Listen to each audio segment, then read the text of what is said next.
Un debate importante en los Estados Unidos es el del salario mínimo. El salario mínimo federal, bueno, vamos a ver. Los Estados Unidos usted tiene un conjunto de estados que tienen decisiones, ellos pueden tomar decisiones independientes de los otros estados, pero también hay una decisión que se toma a nivel federal, es decir, que afecta a todos los estados. Entonces, con relación al salario mínimo, hay el salario mínimo federal. El salario mínimo federal ahora mismo es de $7.25.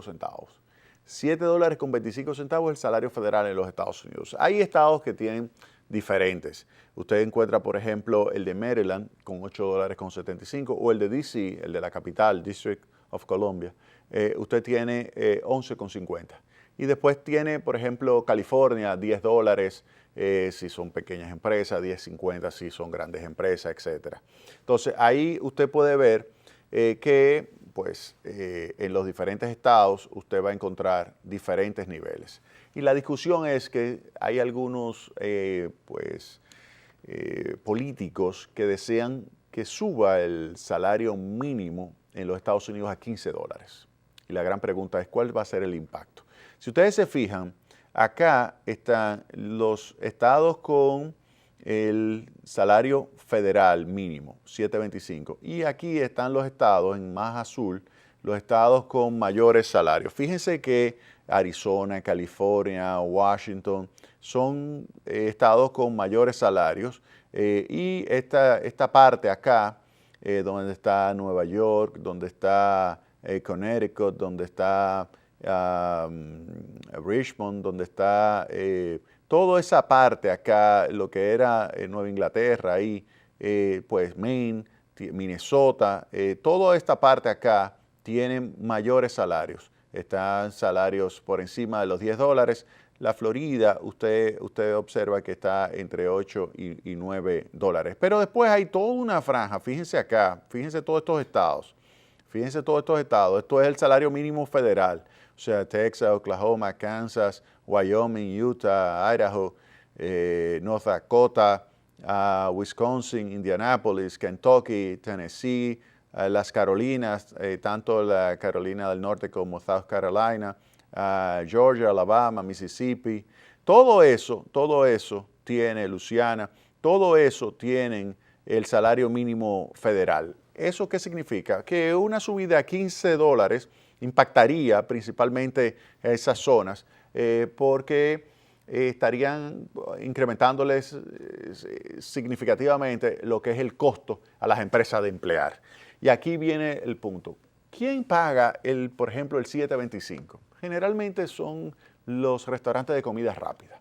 Los restaurantes de comida rápida como McDonald's son los restaurantes o son los lugares de empleo como puerta de entrada, que sirven de puerta de entrada para los jóvenes al mercado laboral. Si usted le sube de $7.25 a $15, ¿qué va a pasar? Que las hamburguesas, ¿usted sabe quién se la va a vender a usted? Un robot. Un robot. O sea, que cuando usted llegue, quien le va a estar sirviendo, que le va a estar preparando, usted verá que va a ser una máquina que le va a estar preparando la hamburguesa, se la va a estar colocando en el pan automáticamente y se la va a pasar y usted luego simplemente pasa su tarjeta y paga y se va. O sea que se va a automatizar totalmente. Eso es lo que estarían diciendo los dueños de restaurantes de comida rápida, que simplemente se mecanizarían, se modernizarían a tal punto que sustituirían toda esa mano de obra. Y la gran pregunta que habría que hacerse, entonces los jóvenes, ¿cómo entran al mercado de trabajo? ¿Cómo entran al mercado de trabajo? Ese es el problema del debate. Porque cada quien tiene puntos de vista interesantes. Aquellos que dicen, mira, no podemos tener un salario de $7.25, tenemos que tener un salario más alto para que esté por encima de la línea de pobreza. Y eso es importantísimo, que esté por encima de línea de pobreza, el salario mínimo, porque eso es lo que implica justicia, eso implica que por lo menos va a tener capacidad de adquirir un conjunto de bienes y servicios básicos y con eso tiene la posibilidad de vivir mínimamente bien. Bueno, usted dirá, eso es muy loable, perfecto. Ahora, vámonos del otro lado. Dicen los empresarios, mira, si a mí me ponen ese salario mínimo de $15 por hora, sencillamente yo tengo que reducir a la mitad la plantilla. Y jóvenes aquí sin experiencia no los quiero. Yo necesito personal que venga con una alta productividad. Recuerden que el salario depende de la productividad. Si yo tengo una persona que es capaz de manejar 2 cámaras, entonces esa persona gana más que una persona que solamente puede manejarme una cámara. Es así, es así. Entonces, si es así que se tiene y los jóvenes llegan y no tienen experiencia, ¿quién le va a pagar? ¿Quién va a emplear al joven? Y entonces, ¿cómo gana experiencia el joven si no entra al mercado de trabajo?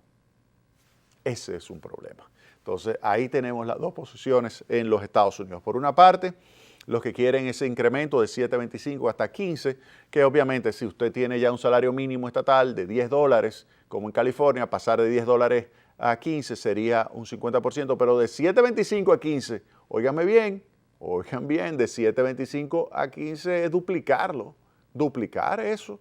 Y eso tendría un impacto sumamente negativo. Y vuelvo y le señalo, fíjense en los estados, fíjense la cantidad de estados tan importante que todavía tienen el salario federal mínimo, 7.25. Todo lo que son más claritos, esos son los que tienen 7.25. Los más oscuros son los que tienen $10 o más. Si sube de 7.25 a 15 el salario mínimo, eso implica desempleo. Entonces, ese es un gran debate que hay en los Estados Unidos. Y ahí entonces quiero aprovechar para decirle a ustedes también algo que comenté en mi blog. Lo único que no lo he publicado, pero ya está escrito, es sobre el tema del proceso de determinación de salarios en España. En España se negocian los salarios entre los empresarios, los sindicatos, los trabajadores, etc. Ahora bien, ¿qué dice Luis de Guindos? Luis de Guindos dice, mira, nosotros tenemos una inflación de alrededor de un 1%. Nosotros vamos a aumentar en el sector público un 1% al salario. Oigan bien, un 1%. De esa forma, lo que está es recuperando la tasa de inflación. Y le dice al sector privado, ustedes saben lo que tienen que hacer.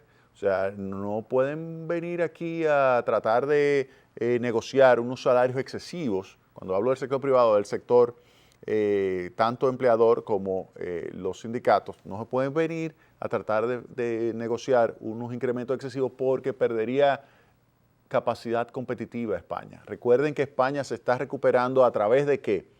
No es el sector construcción, que era aquel sector que creó la burbuja que explotó. No, se está haciendo a través de las exportaciones. Pero ¿cómo mejora las exportaciones España? A través de ¿qué? De que el salario sea competitivo. Pero si el salario sube excesivamente, se pierde competitividad. Entonces, ¿qué le dice Luis de Guindos? Miren, negocien entre ustedes. Ya nosotros subimos un 1%. Negocien ustedes y suban en función de lo que sus condiciones puedan.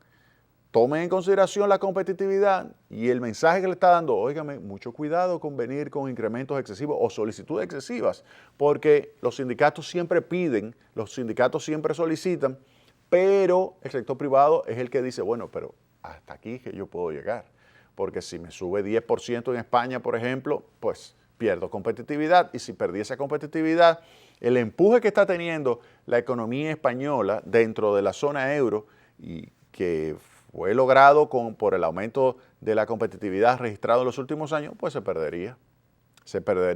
Y entonces el proceso de recuperación se iría hacia atrás.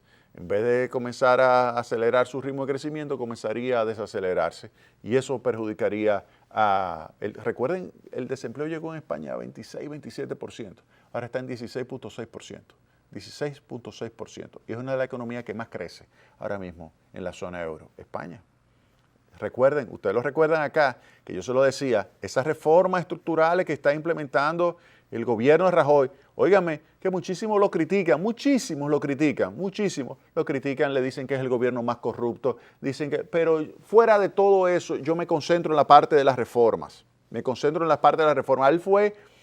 Él fue el que tuvo que enfrentar el tema de la crisis financiera, él fue el que tuvo que enfrentar las crisis que se generó en general por el lado de las finanzas públicas. Él fue el que tuvo que hacer los ajustes y gracias a esos ajustes España, después de tener que pagar tasas de interés exorbitantes, pero ni siquiera las tasas que pagan los países emergentes, países en desarrollo, eran tasas 2-3 veces la tasa que pagaba República Dominicana y uno dice, ¿y cómo es posible?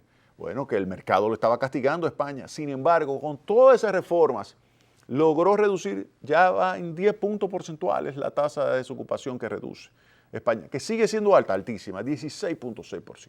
16.6%, pero la ha reducido España. Entonces, eso es lo que dice Luis de Guindos. Cualquier tipo de ajuste de salario, que sea un ajuste razonable, no que pierda competitividad la economía. Entonces, ahí hay dos casos. Le traje el de Estados Unidos, que es un caso importantísimo que hay que tomar en cuenta, y le traje también el caso español. En el próximo segmento, entonces, lo vamos a aterrizar acá, a República Dominicana, y vamos a hablar del salario mínimo y la línea de pobreza. Oigan bien, salario mínimo y línea de pobreza. Vámonos a la pausa.